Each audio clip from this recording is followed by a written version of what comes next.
Hey everybody, Eric Schweitzer here for another TG Roundtable, joined today by the fan of many things, George Foster, Hello, hello. and the Gamer's Editor-in-Chief, Stacey Henley. Hello, hello. And making his first appearance, the Gamer's social media extraordinaire, Trevor Ford. Good morning. We're all here for Marvel Rivals, and I don't know how this is going to go because I know George is a big fan. Yeah. I know Stacey decided it was slop before it even came out.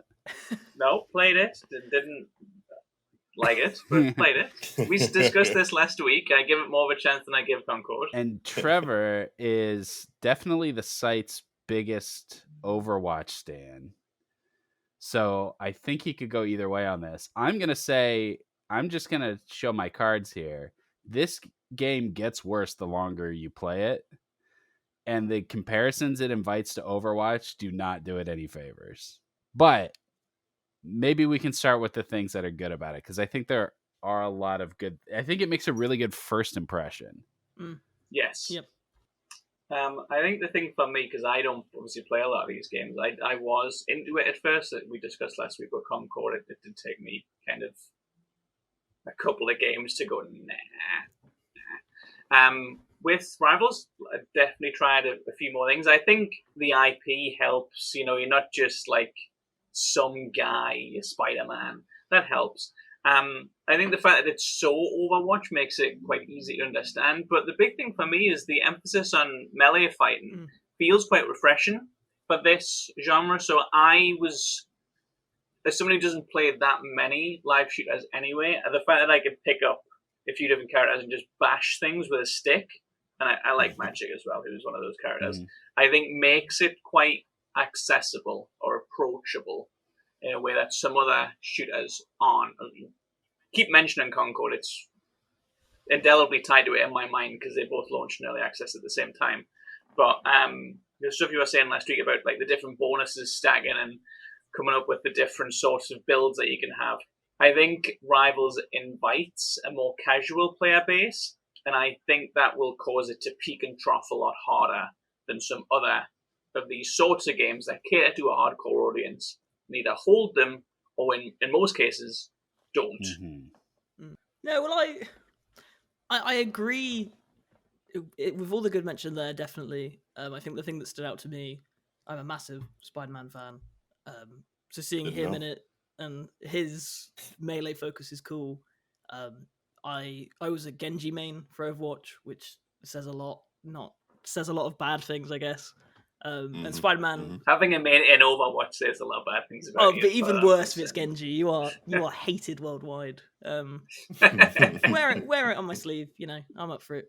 And Spider-Man's basically, they're not the same archetype. I think Black Panther's close to Genji, but Spider-Man's difficulty level and how annoying he is to use and go up against reminds me of that. It's very familiar. I do like that about it, but there's points where it's like overly familiar, where I almost wonder if it's legal, like how closely it goes. Like stuff like I was playing last night, and the noise you make when you get like a headshot, like a specific like heavy attack hit, the exact same. The noise when the bar thing is charging on the top, exactly the same. I know it's really obvious at this point that it's inspired by Overwatch, but it's just closer to copying it. That headshot sound has a really cool story behind it that we'll have to talk about sometime.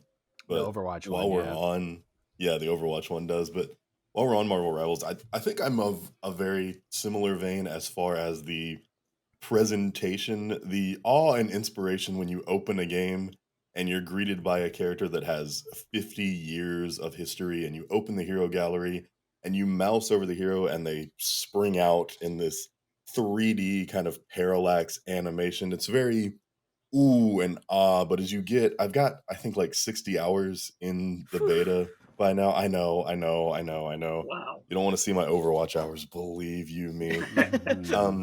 But I think I'm of the same vein that like the first 50 games feel great, but it is running a very similar path, and maybe it's all of these games that have just the same issue, and they'll arrive to the same fix that you start seeing the cracks kind of show a little bit. You play as a tank, and You may have a support, you may not.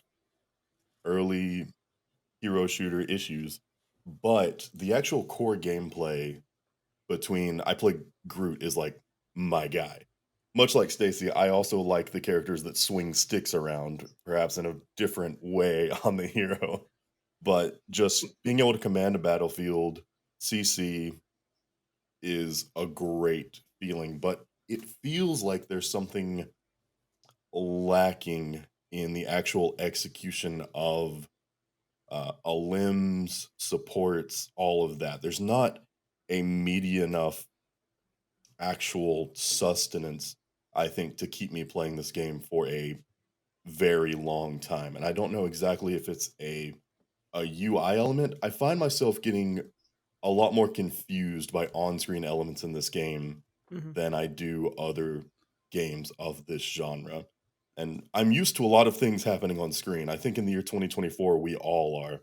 But this game takes it to another level between if you have a Magneto ult going off, but also your Adam Warlock is rezzing your entire team behind you, but also there's a Spider-Man diving your Mantis in the back line over there.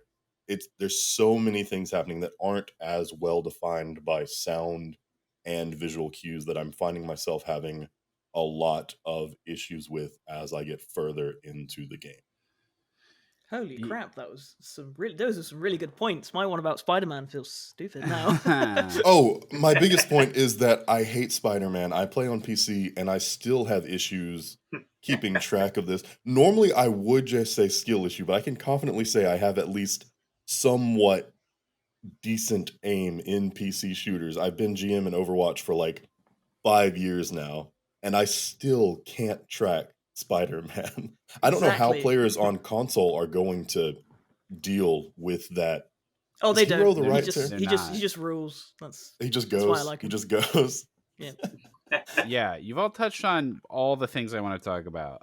But to Trevor's last point there, I think like the Rivals being so close to Overwatch, taking so many things directly from that game, really sort of makes you appreciate Overwatch more because of just how polished and thoughtful the design of that game is and how good Blizzard is at doing the things it's good at. And Rivals stumbles when it comes to audio cues, when it comes to the UI design, when it comes to the map layouts. Like all of these little things that make Overwatch so special are worse in Rivals. And Trevor's totally right. The visual clutter of this game is untenable, and the hit registration is awful. It's bad when you're shooting guys, but it's especially bad when you're taking damage. Like how many Mm. times do you just fall over and you're like, I don't even have any idea somebody was shooting at me or what direction or why I died. It feels like I got one shot. And then you watch the kill cam and it's like, oh, Spider-Man swung up there, was shooting at webs at me, and then came down and hit me in the back, and I never even saw him. I love this Spider-Man hate. This is fueling me. But it's not just Spider-Man. I mean, No. yeah, like we can get into the like major balance issues around like flying characters and stuff too. But there's just it's Overwatch in presentation, but it's not Overwatch in like expertise. It's Mm. just not it's just not as good, but it's so close that it just feels like a way worse game. So the thing is, Overwatch didn't really have a blueprint. Like all these games, since they've copied Overwatch or other similar games that came out around the same time. But realistically, a lot of what Overwatch does, what is now pretty common in the hero shooter genre, originated with Overwatch. It needed to be kind of tested and stuff. I said last week that I feel like the age of these sorts of things is coming to an end. You, Eric, said like, oh well, shooters are always going to be around, and I don't think the next generation of shooter games is going to be a better version of the current generation. It's going to be something new. It's going to be not a new Overwatch in the way that Rivals is, but a new Overwatch in the way that something is going to come along with no blueprint and is going to say players are bored of how this works. We come up with a completely different idea, and eventually one of those novel ideas, and they're quite few really, because most of them are copies of copies of copies. one of those will take off. And I think the problem with a lot of the games that mimic some of the like originators of the genre is they don't really know what they're doing it for. Like a lot of the stuff in Rivals, as Trevor said, with these 50 years or more in some cases of history behind these characters, a lot of the sound cues just feel like here would be a good time for like Spider to say my Spidey sense is tingling or whatever the kind of catchphrases are. It doesn't feel purposeful in a way that in Overwatch they say a distinctive word with a very clear sound. There's a very broad range of voice actors, broader than Rivals has, and it feels like it's announcing something's happening in the battle. It's not just he has a kooky sound going off for you guys at home to enjoy. It has a reason. Nothing has a reason in Rivals. I think a really good test you could do to see if a hero shooter has good sound design. I haven't done it, but I'm fairly confident if you gave me a scenario in Overwatch, blindfolded me and put a pair of headphones on, I could tell you with some level of accuracy what's happening in that scenario just from sound elements of a point being captured, voice lines that are, as you said, actually relevant to the scenario. Whereas Marvel Rivals, my character will say something and I think it's trying to tell me something, but I really have no idea. And again, maybe that's just getting used to the game, but I feel like that shouldn't be something you have to put 100 hours into to figure No. out what it's talking about. I don't think it's I just don't think it's doing what it needs to do. Like when Overwatch it's the things you mentioned. It's also like the way that it's balancing the volumes, the directionality of the sounds. Everything is a cue, and Rivals is trying to do that. I could tell. I got killed by a Punisher putting down his turret, and he has a voice line when he puts it down. And when I watched the kill cam and I heard him say it, I like vaguely remembered hearing that sound in the mix of all the mess that was going on. And I was like, okay, I guess I needed to recognize that audio cue, but there was just so much and it's so poorly balanced. Yeah, they're ripping off Overwatch without understanding what it takes to make that work. And we talked about this, Stacy, with Pal World about the idea of the ripoff game. I really don't care in the like. A lot of people were like, I hope Pokemon sues them and that stuff. I really don't care that they ripped off Overwatch. I just think it's like artless and kind of boring.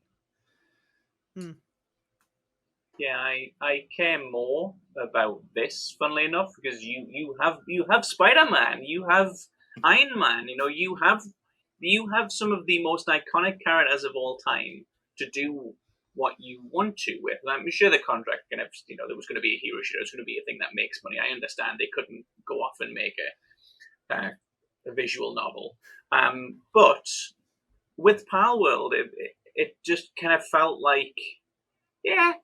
I'm gonna be weird with it. And with this, it's just like this thing makes money. Let's put our hat on it. And it's not even their hat. It's not even they didn't make these characters. Right. They're just stealing them. Yeah. At least with Power World as well, it did.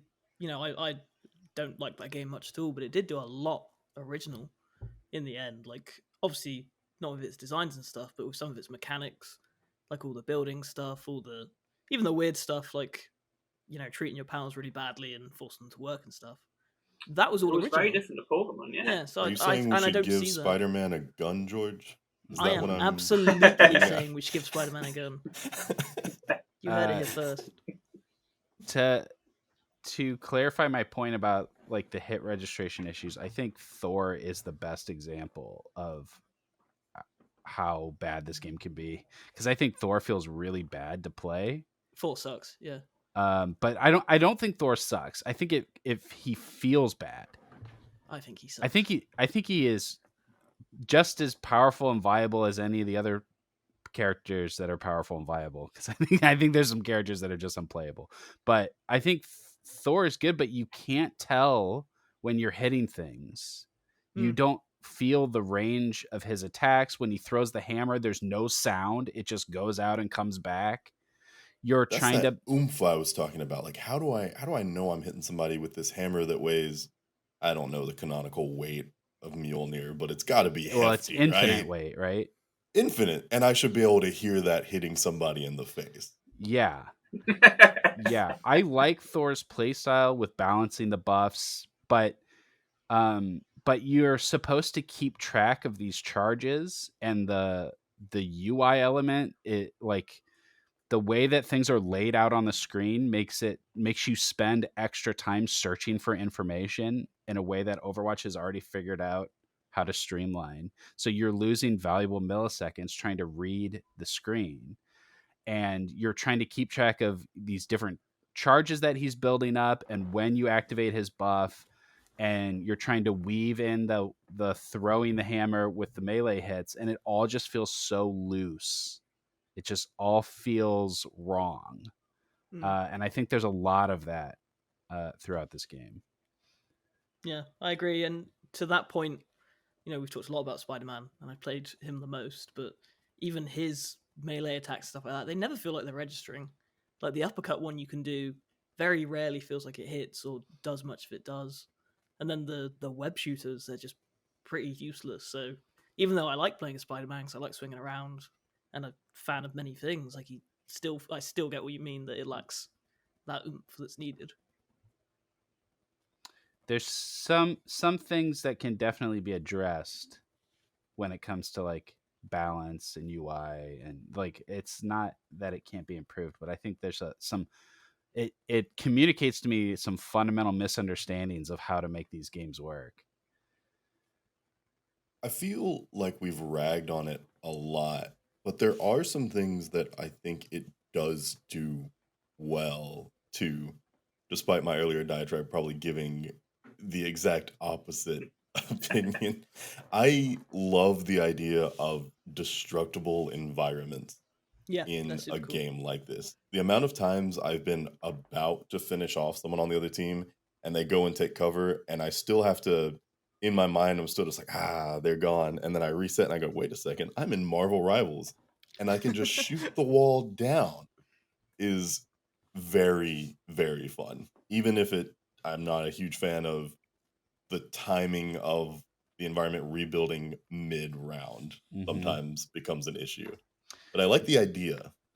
Yeah, obviously it's a good fit for a superhero game. It really adds texture and gives you that like that that power fantasy. I think that the characters, for the most part, are done really well.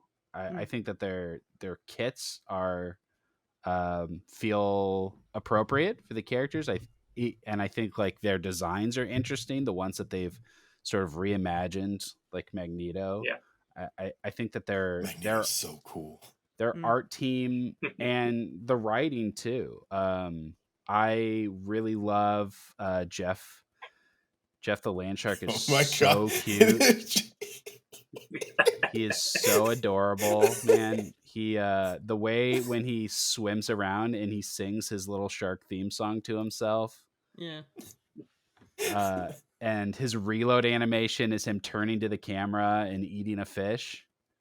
It's just like the Yeah. whole it's a whole package. Like they nailed that one. And a lot of the characters they really nailed. Yeah.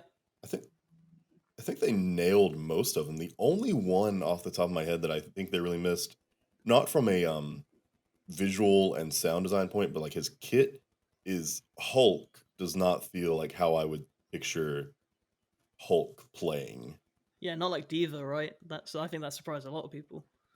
Yeah, exactly. Yeah. Like I Well, don't feel like this big muscle bound rage machine when I play Hulk. it's interesting because like this goes back to its attachment to Overwatch. Like there none of the characters are exact parallels. Like you said Hulk is Diva, but Diva isn't a melee brawler. Like none of them are exact parallels to Overwatch characters. They all steal bits and pieces of kit from different characters, but they do fulfill the Overwatch roles. And so while most of the characters have kits that feel like they should be that character's kit, they're still filling that DPS tank support role. So a lot of times it feels like you are playing Spider-Man, but when you look at the texture of the battlefield, it's just an Overwatch match. And so you have like your Adam Warlock backlining, right? And like standing by cover because he has no escape from dive. And you just start thinking about this in Overwatch terms, and you just look at like superheroes that are standing half in cover and poking around a corner. That's not how superheroes fight, right?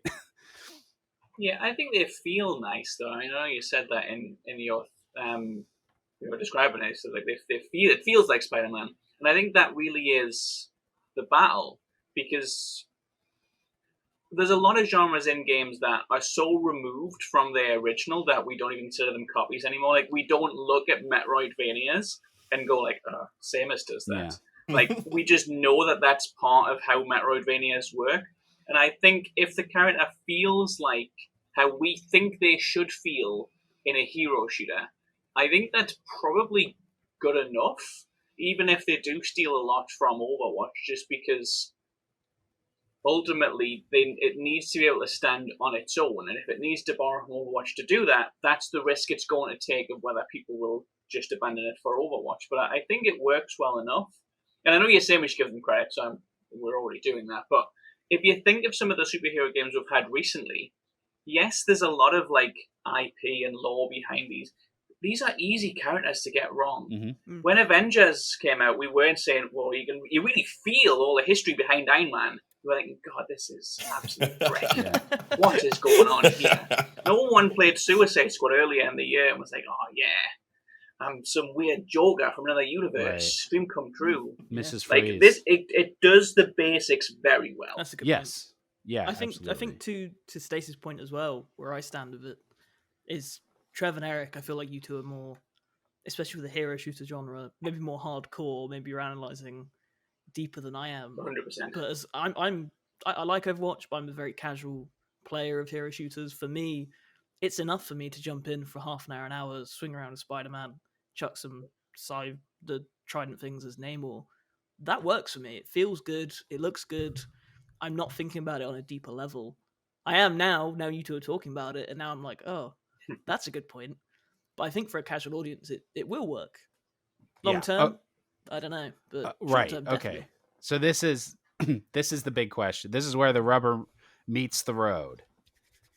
George can enjoy this game for a half hour. Is George going to be playing this game a year from now?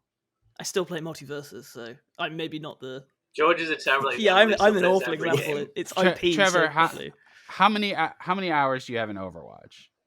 In Overwatch, I have 2,100 hours. Sheesh. That's kind of where I am with Destiny. And you have been playing since the beginning? Yeah, 2016, 2017. 1,800 in Destiny, but that's only since it's been on Steam. And you never stopped playing Overwatch. Like, I'm sure you've taken some breaks to play other stuff, but you have continued to play Overwatch for 6 years. Even in that 2-year drought while they were developing the sequel, Yeah. Overwatch 2, and they had a content drought on Overwatch 1, no, I never really stopped playing. Yeah. So Overwatch needs Trevor. Marvel Rivals needs Trevor.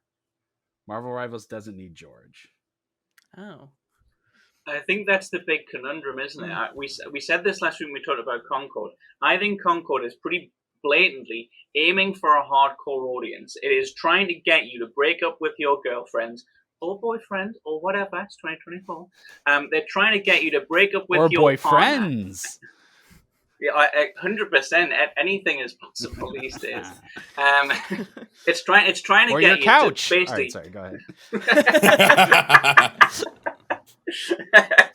It's trying to get you to basically leave this long-term relationship you've had because it is better. It's saying to players, it's appealing to Halo players, long-suffering as they are, Apex players, Destiny players, all those sorts of games. It's saying to them, we do that, but we are better at it. So come for the next 5 years and play us. Concord is pretty open, I think, about that. That's who it's appealing to. Marvel Rivals, in part because it has the Marvel like theming around it. I don't think has that quite right, because a lot of people at the site at the minute have been playing Rivals. A lot of people like me and George, who probably between all the hero shooters, are maybe pushing 100 hours across all of them, maybe. But we are going to jump in and out of whichever one comes out that's new and play it for a little while. And I think Rivals has been going pretty firmly after that kind of crowd, because it wants to have a really big launch. It wants to have like 800,000 players at launch, or whatever the number is going to be. It wants to have a massive number, because that's how you build a base. But a lot of those players are going to fall away very quickly, and I think it will depend on how it pitches itself. Of, is this going to be a game that is supposed to go in cycles that players come back to now and then, or is it supposed to be a game that you play for 2,000 hours for 6 years? I don't think Rivals knows.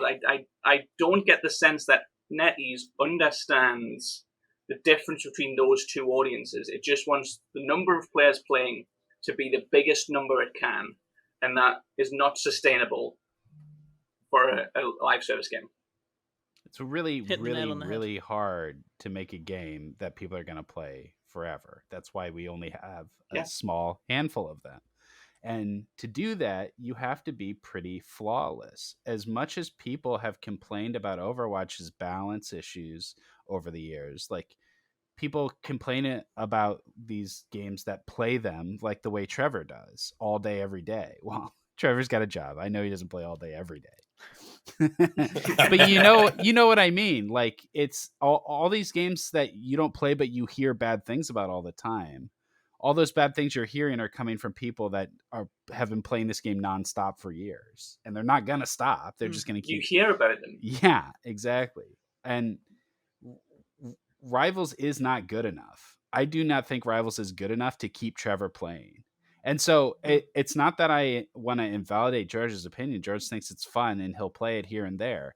And I've heard tons of people say that Marvel Rivals is really good, but if those people aren't going to be playing every day for the next 4 years, like, then it doesn't really matter that they think it's fun, because this is a game made for people that are going to play it nonstop.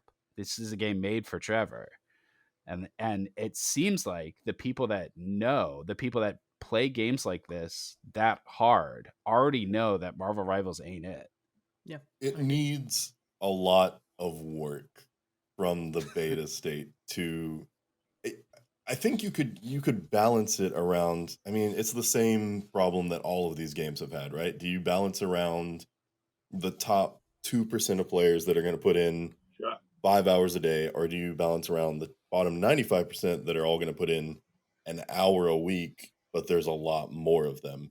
And right now, I think Marvel Rivals has a lot better chance of balancing around George swinging from the rafters as Spider-Man for an hour a week than someone like me who's going to get mad that seasonal bonuses defy the meta of my chosen character because Groot now only does 30% extra damage to Venom and he has 150 extra health, so that changes my kill breakpoint or something. I did no not one understand cares about a word you just said. Yeah, 100 billion%, Trevor. So that's a really interesting is a word for it. I want it to have a negative correlation, but I'm trying to remain positive because it is in the beta, and I like that they're trying new things. But like this beta, I don't know if you played the last one. Have you felt like Venom is unkillable? Yes. Venom Or is magic. disgusting. I hate like him. Venom is unkillable, or magic just wipes your entire team. And I keep forgetting they do this, but they have these seasonal hero bonuses. So this season, which I guess is just this beta, Venom, for some undefined reason, gets 150 extra HP. So he's already a tank that already gets regenerating shields. But this season specifically, he gets 10% more. And That's Magic stupid. does 15% more damage this season, which is an interesting way to solve the problem that Overwatch has been dealing with for 6 years, which is a stagnating meta that can be frustrating for people who play the game frequently without having to change core balancing of the game's heroes. I don't know if it's a good way or a bad way to change the problem, but it's a much more temporary solution to attempt to fix. and I like that they're trying it, despite the fact that I hate not being able to kill Venom every time he's on me in the back line as Rocket Raccoon. I never realized that was what was happening. I've noticed from the start of playing Rivals that Venom is just a total beast, but I figured it was maybe something I was doing wrong. But wow, I hate that as a casual fan. I understand you want to play the shiny new character, but by virtue of the character being new, that's usually enough for someone like me, anyway. I think that this game is unbalanceable. I think its balance problems go so far beyond tweaking values in the size of hitboxes and damage output. This game is built around a roster that's like 30% flying characters and heavy support emphasis. And I think like the fundamental makeup of the roster is going to make this game absolutely unbalanceable, and that's totally fine for people that want to swing around a Spider-Man and do uppercuts. Like the balance issues are not going to be a factor unless you play this game enough to feel, wow, this group of characters is way more viable than this group of characters. And for a competitive hero shooter, that's like a death knell. But we will see. We'll see if this can be a successful casual version of a hero shooter. I don't think so, and I don't think that this game will ever be balanced. I think there will always be characters that are way too strong and oppressive and dictate the rest of the battlefield, and I think that there will be a bunch of characters that nobody plays. Have you found your main, Eric? I know Stacy's Magic and Trev's Groot. Have you got one? I don't. I've Ooh. been playing lots of different characters, and I know pretty quickly, like, okay, this dude, uh, um, Star Lord is really high skill, but also low reward. But Iron Man, I nobody can shoot me very well, and I can one shot dudes with my ult every Mm. single time. Namor is another one. He's just like so easy to get kills with. Namor's sick. Um, Yeah, he's my second favorite. yeah, he's just too. They're just a lot of these characters are just too good. When you put like Namor next to Hela, like you can be good with Hela and get kills. You can be bad with Namor and get kills. Mm. And there's no real discernible difference. They're both like projectile range DPS characters, and one of them is just easy to play. It's just easy to get kills with him. No damage fall off on a flying character is never a Bonkers. great idea. Yeah. Yeah, Another lesson that like 3 games have learned by this point. there's so many. When you play against a team that's like half flying characters, like there's a certain point where counterpicking isn't even viable anymore. You know, like There's only like 4 or 5 hit scan characters in the game. yeah, and like 3 of them are terrible. So so Punisher's like the only option, Punisher's the really. only option. Yeah, Yeah. Punisher's really the only. Yeah, I don't. Yeah, I I think you can, to back it up a little bit, I think you can kind of marry the concepts of balance and the hero fantasy a bit to what you said earlier and to what Stacy said earlier, where when people play this game, they want to feel like a superhero. You want to play Spider-Man, which I think from a design standpoint means you want these heroes on an individual level to be able to do a lot. And something that has really hit me as I've put more hours into this game is every hero can do a lot. Whereas in Overwatch, your average hero may have 1 or 2 cooldowns, and that's the entire kit. You can balance around that. But take Magneto, for example, in Marvel Rivals, who, without his team up, has a self barrier, a projected barrier, a shield, the right click from gathered energy for extra damage. And if you throw a Scarlet Witch on the team, he has this ridiculous one shot sword. He's got 5 abilities plus an ult by himself, which is already hundreds of factors to balance around. which is great because I want to feel like I am the most powerful mutant who's ever lived when I play Magneto. But also, how do you balance Jeff the Land Shark around Magneto, who can two-shot anything on the field if he has a Scarlet Witch on his team? How do you rectify the issues of wanting to have an individual power balance with the genre-specific issue of there are 6 people on this team and they can all do 30 things. One of them is going to be way too strong. Because right now, if there is a Magneto and a Scarlet Witch on the team, that team wins. That's pretty much the game. And that's going to happen. We're 2 betas into this game. There's going to be metas discovered 3 months after launch that nobody's thinking of now that are ridiculously broken. And it's going to happen more and more as we have 5 or 6 cooldowns per hero. And I don't know how you ever balance that competitively. Yeah, I think that's exactly right. Yeah, you have to have, if you're playing a superhero, you have to have a certain accelerated power fantasy there. And so a lot of the characters can one shot. Spider-Man has a one shot combo if Venom's on the team. You know, like a lot of Even without the Venom, he's got like a 1.5-second burst combo if he's got all of his cooldowns on a squishy. It's ridiculously strong. What is a a lot squishy? something with 200 health. A lot of the characters have one shots or burst combos because that's what you want to be able to do as a superhero. But then that makes the battlefield a mess. It's like it's just not a competitively viable game, and maybe that's okay, but I don't think it will be. I really don't think it will be for the long-term health of the game. Which is totally fine because, I mean, from George's reaction there to what is a squishy, the person swinging around to Spider-Man doesn't care, right? Yeah. Just want to be I Spider-Man. I usually like to be as informed as I can be about anything I play, but when it comes to hero shooters, it is just a stress relieving, quick in and out mission. There's a difference between knowing what your hero does and knowing the breakpoint of different supports on the team to know who you can burst down in one combo. That goes from fun to competitive, and I think everyone playing this game wants to be more on the fun spectrum right now. Yep. Yeah, but will those people keep playing?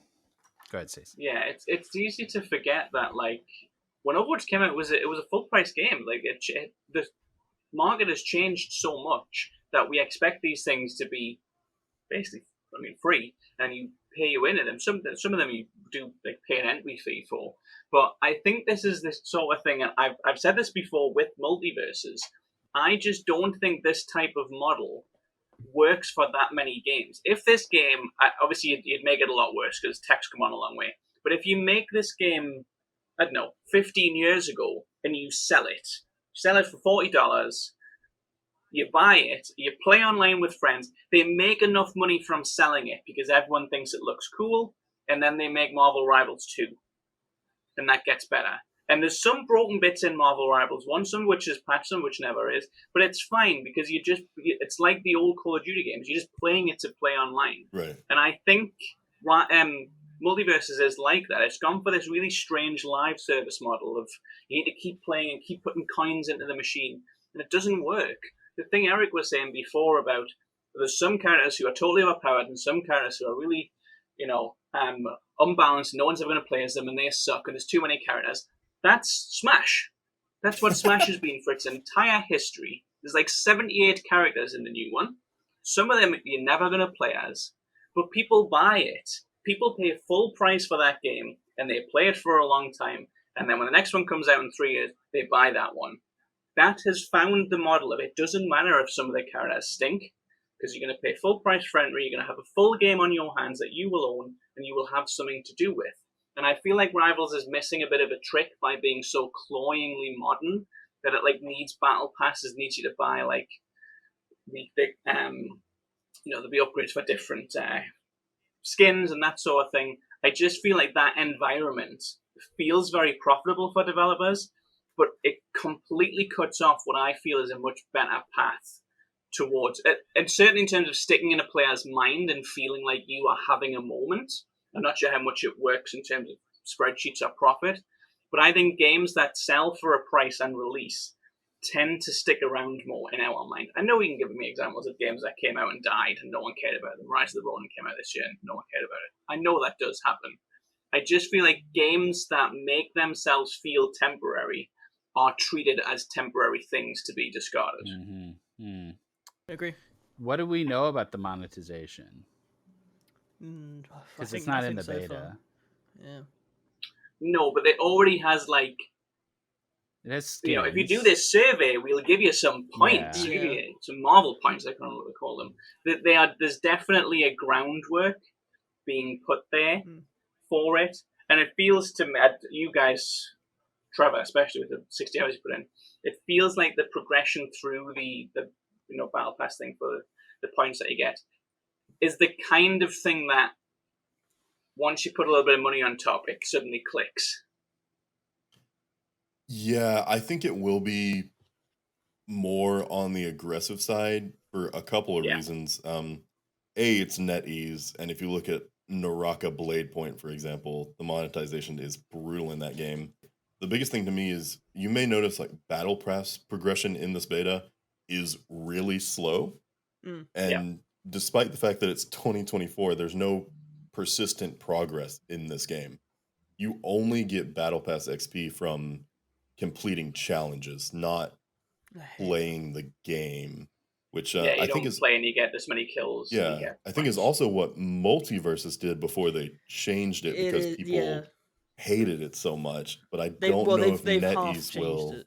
They've chucked they in have like changed 50 XP per match. So it's nothing. It hasn't changed at all. They've tried. And I think that's the biggest signal that there's going to be some hefty monetization rather through progress. Like, in Overwatch, you can buy the tiers. We can do that in every game with a battle pass. Yeah. There's going to be a lot of that. And there's already a cosmetic shop. So that currency is definitely going to be purchasable as well. So I'm preparing for some heavy monetization practices in this one. Yeah. It reminds me a lot. I don't want to keep going off tangent of like random games that I've played, but it reminds me a lot of Crash Team Racing. I played that in the review period, and how Crash Team Racing is, you got some money for doing the story mode, not very much. Most of the money you got was from playing online, which was hard in the review period because there wasn't many people online. But I was able to kind of get through some stores. But the Grand Prix stuff wasn't. You couldn't buy anything during the review period. Like, the servers weren't online. You could actually buy anything. You could just earn the money. Oh, okay. And then when the game fully launched, it had a revolving item shop, so you couldn't just go through the menus or different things. And it took ages and ages for you to earn stuff. And people were like, "Oh, it's too slow. You can't earn anything." And then Activision, glorious Activision, and from the goodness of their heart said, "Tell you what we'll do. We will add an update. If you want to buy these, you can pay us real money. Problem solved." And it was so transparently, that was the plan from the start. But they let the game got great reviews, like, there's no monetization. Oh my god, you can earn so much money in the game. And then it came out and nobody could buy anything. So they said, just give us $250 and we will give you some coins. And I feel there's the same thing happening here. There's a groundwork being laid for, it's so frustrating, so that when they give you the option to pay, it feels like a relief. Classic. That feels like something that a lot of peer studying went into, millions of dollars of research for the perfect moment to drop a shop in a game, is what that feels like. When we talk about like all the things that this game needs to fix, that doesn't include the fact that it needs to constantly be iterating and adding, because that's another element of live service, that you don't just find the perfect balance and it's like, okay, Marvel Rivals is solved and now it's the perfect game. When it's perfect this week, it's old next week. Yes. And so it's also going to need constant stream of new characters, new game modes, seasonal events, definitely new maps. Definitely. Oh my god, yeah. Welcome to Spider Island. The maps are killing me. Yep. that's the biggest reason it's gotten so dull. And I know that's a component of it being a beta. But just like what, 3, now 4 maps, right? That's it? Yeah, they're Oh they god. blend together for me as well. Maybe it's the Overwatch in my mind, but they're very familiar. Yeah, there's 4, but like King of the Hill on one map is pulled from the same map as the payload for Right. that, so they're both Yeah. Yggdrasil, Right. so it kind of feels samey, Yeah. which is fine. I mean, reuse the map, but give me a few more too. Give me a few to pick. Yeah. They will flesh them out when it's not beta as well. Exactly. They Yeah. don't have all the game modes, I don't think, on all the maps at the minute. We'll see them. We'll probably see new game modes as well, which is another component for them to add, I guess. But Mhm. one would hope one of the big lessons you'd learn from making a live service game in 2024, you have a pipeline. You drop the game when you have 5 characters ready to put in over the next 6 months. Well, you don't drop the game and then say, we're going to start working on Daffy Duck. Don't go. I'm not doing any more multiverse. You don't drop the game and then start making the next thing. You have the next 6 months or so ready, and you don't always get to do them on time because they need finishing and something breaks. But you have a roadmap that you can show to people. One, for their confidence, but also so you can hit the attention span both of hardcore players who are exhausted because they've played 60 hours in 2 weeks, and for casual players who aren't going to go back, but then, oh, hang on, I don't know, Wolverine's been added, cool. Yeah, they do have, there's been data mines and stuff. Obviously, all work in progress, you have no idea if it'll happen, but the lineup looks really cool. Like, they have Squirrel Girl, most of the Fantastic Four, I believe Doom could be added. I know that'll drag Eric in. Probably. Like, there's loads of, I mean, obviously it's Marvel, there's gonna be loads of It's cool actually characters. Iron Man, though, the Doom. Oh, God. Oh, no. That's just the green skin for Why are Iron you Man. trying to hurt my feelings? I don't know much about the technical side. Do we think it's quicker for them to just be able to adapt a character from the existing property rather than other hero shooters that have to conceptualize from? No, I don't think it's faster at all. You don't No. think it's faster? It probably takes longer approval. It's probably in a way easier because we know what powers Mr. Fantastic has. But I imagine a long time ago, wasn't actually on the podcast. It was an interview that Eric and I both did with the developers of Guardians of the Galaxy, and they went through all the process that they had talking to Marvel about getting approval for like changes they wanted to make to the characters because they were totally different to the movie. They told us. So I imagine there's going to be some holdup that maybe NetEase won't even be considering. Especially as Marvel sort of stuff kind of falters in the cinemas. No Deadpool's doing well, but generally, yeah. Downwards. Yeah, I just think the design and iteration process takes so long, even if you know a general idea of what that character is, what they look like, and what their abilities are. It's still a massive undertaking to design a character for a game like this. Yeah, we're talking years, right? I know I keep going back to it. I'm sorry, but Overwatch, they've talked about it extensively in interviews. Yeah, definitely. And the timeline to design an Overwatch hero is like 2 years or more. It's not something you can just whip out in a couple of months. I know Apex is working 2 to 3 seasons ahead, so they can do a character in 6 to 9 months ish. But that's not quite the same type of game. And they're really highly narrative as well. Like, it's quite not easy, but easier, I think, for Apex to adapt a new character into it because they're building on the lore that was established in Titanfall, and it has a pretty strong, coherent story. I know other shooters they'll release online comic books and they'll tell you what's happening, but I don't feel like there's as much emphasis on narrative in other games, certainly not in Rivals from what we've seen so far, as there is in Apex. You're also designing a lot less for Apex, though, right? Like, obviously, the art, way smaller, but the core gameplay for every hero is the same outside of the cooldowns. Much smaller kits, yeah.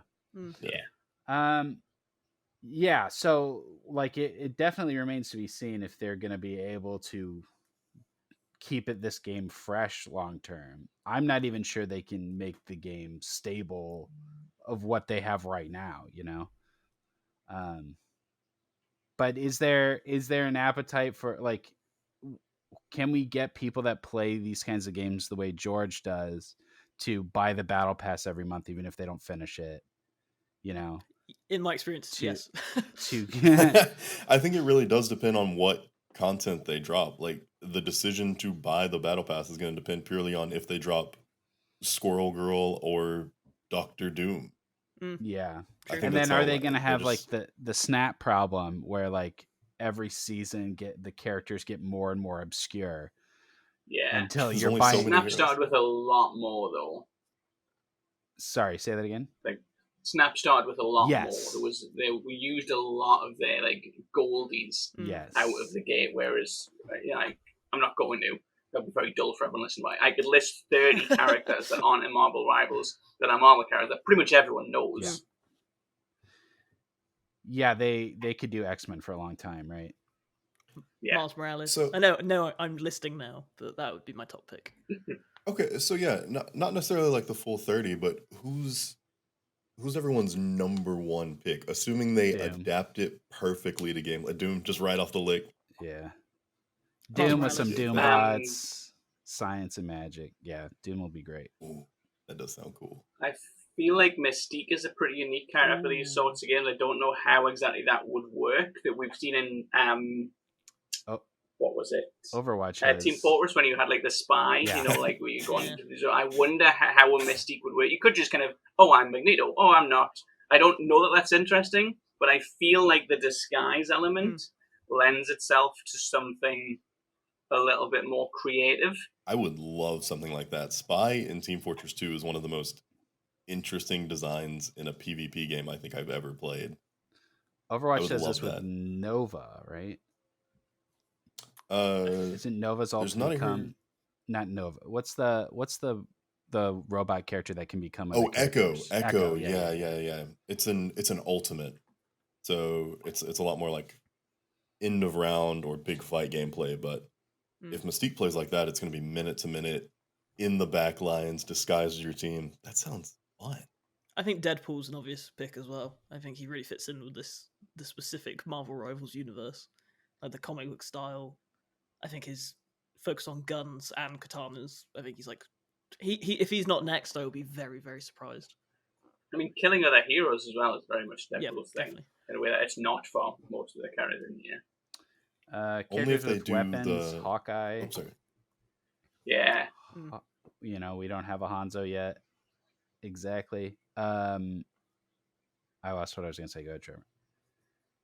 I was trying to think if we have a projectile here, but if we get Deadpool, I need them to do what Marvel vs. Capcom did with his, I don't remember the name of what it's called Pineapple in that game. Surprise? The Ultimate, where he grabbed the health bar from the top of the screen. Yes. And actually use cool. it. I need some kind of fourth wall break for Deadpool if he's out. Oh, for Deadpool, you'll be like overwhelmed. You will get sex jokes and the knowledge that Ryan Reynolds knows famous people, and you will like it. That is what Deadpool is these days. He'll throw chimichangas and he'll it. summon a unicorn to ride around on, and that's it. Good at Wolverine, but you got me instead. And that's the appeal. That's the fun part of this game. Yeah. And you can't speculate like this with other things. You can't. You can say like what type of character do you want next in Overwatch, but you can't really pitch a character. Yeah. We've just named like 5 there. We could, again, be very boring people listening. We could keep going and just go like, wouldn't it be cool if this guy? Especially with you can't do that with other games. Especially with the team synergies, as some of them are kind of boring. They just give you an extra ability. There's a few lackluster. The Luna Namor team up, for example, where you just get ice. It's kind of like, you don't even get an extra turret. It just changes one of your turrets to an ice one. Yeah, but some like riding around on Groot is how they all should be. So like it's so cool when they add Wolverine, Hulk should be able to throw Wolverine at people. Yeah, stuff like that. Ant-Man's another good one. Those kind of Ultimate Alliance style team ups are, I think, is what this game needs to focus on. And it feels like to me, everything we've talked about, like in the past 10 minutes, the characters, the team ups being silly, it is very much casual. casual audience. Like, that sounds great to me. I'm not thinking about the balance of Wolverine flying across the map, tearing through everyone. I just think that looks cool. Yeah, It just looks cool. It's Smash Ed and Goku all over Yep. again. That's what it is. It's a competitive game though, man. It's not, you know. Let It's me not, enjoy it's not things, Ultimate Eric. Alliance. If this becomes vaguely popular, it's going to be the type of thing where they will open the Game Awards with, and now we have Deadpool. Yes. Yeah. Yep. That's the potential for marketing that this game has that other games in the genre don't. Yeah. And it will rely on its marketing because the substance of it does not match that. Yeah. Weird one. Is this game gonna be around 2 years from now? I don't think any hero shooter that is not currently established is going to be around in 2 years. I think that I just think that genre as a whole is dying. It's why we've seen so many of them cancelled before they've even been released in some cases. I don't think it's a viable genre anymore, and I think this might be one of the last that we see have a real AAA go at it. Yes, I agree. I don't think this one survives. I think diminishing returns. I like to live with hope in my heart. Yeah, it'll exist, but it'll have a 10th or a 20th of the player base. Yeah. Does this game live longer than Concord? Yes. Oh, yes. I don't know if Concord lived through the beta. Yeah, I'm not certain Concord comes out. We talked about this a couple weeks ago. Yeah, this outlasts Concord. Yeah. Does this outlast Multiversus? Yes. Ooh, yeah, I think it does. I think it does. although did they not just buy Player First? Didn't Warner Brothers buy Player First? They Games? They did, did. yeah. I don't know if that bodes well, honestly, with Warner Brothers, but you know, if I get Daffy Didn't Duck, work for Bungie. no, oof. Well, damn. Destiny still exists. I don't think you Wow. buy Player First Games and then go, now you're all going to go work on Suicide Squad 2. I think you just don't stop working with those people, right? Yeah. Like, Maybe. I mean, we've seen Activision before buy the people who, Vicarious Visions and go, you make Call of Duty now. I think if they think the studio has potential and is able to acquire for cheap because they have a good working relationship with them, I think it's very possible that they got its product and go. yeah. Is it just cheaper for them to buy a studio and reassign the developers than actually recruit developers at this point? I guess so, yeah. I mean, they already have a studio. Yeah, maybe. Yeah, maybe. Maybe. How's Multiverses looking, George? I still play it every day that I can. No, George, let's take a look. Let me pull up I know. steamcharts.com real to. quick. It says just one person plays it every day. George is on during the beta. You know what? Honestly, there's 3,000 people playing, which is more than I expected on Steam. One right platform. Not too. enough. One But platform. not enough. Okay, then let's triple that for all its platforms. And now there's 9,000 people playing. I'll get to Daffy. I'll be fine. Does that seem good? Yeah, it's fine. It'll be fine. We'll talk about it next year when it dies, and I'll be very upset, I'm sure. All right, let's wrap this up. Any other thoughts about Marvel Rivals? No, I'm surprised I had this many. My only big one is that I wish it was first person, but I don't want to talk about it. Yeah, Ooh, but you don't that's sell as many controversial. skins. Yeah, exactly. Yeah, you're right. We should have touched on that. It should absolutely be first person. Okay. Thanks, gamers, and thanks for watching. That's it for this episode. We'll be back next week with a new TG Roundtable. If you're on YouTube, don't forget to like, subscribe, hit that bell, and visit us at thegamer.com. That's The Gamer, no spaces. Goodbye.